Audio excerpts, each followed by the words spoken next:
A while back, I released my first ever scripted video, and ended up being really pleasantly surprised by how it turned out.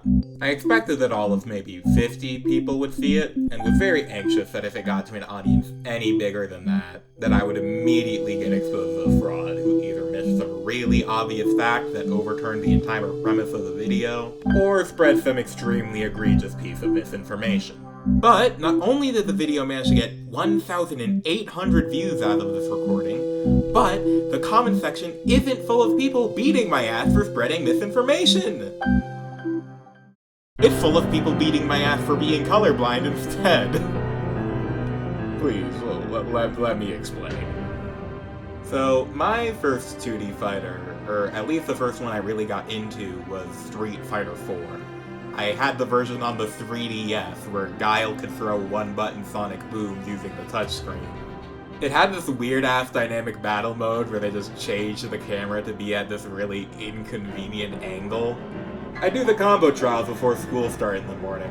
Good times. Anyway, this is what Hadoken looks like in Street Fighter IV, and this is what Gadoken looked like. Pretty similar, but just from seeing them side by side like this, you can tell that the hue on Dan's Gadoken is slightly changed from that of Hadoken. And since that shift in hue is in the greenward direction, I had the idea ingrained into my head that in Street Fighter IV, Dan has a green fireball. And given the circumstances, I think that for Street Fighter IV, that is not an insane thing to say. So why did that idea carry over into Street Fighter V when it is just straight up no longer true? Well, this is gonna sound really stupid, because it is. It was just subtle enough of a change for me to not think that it had changed that much. So, I managed to mangle two true premises. Gadoken in Street Fighter IV was relatively green, and the color of Gadoken didn't change that much between games, into the incorrect conclusion, Gadoken in Street Fighter V is relatively green, and managed to keep that idea in my head despite witnessing 730 pieces of evidence to the contrary in 30 minutes.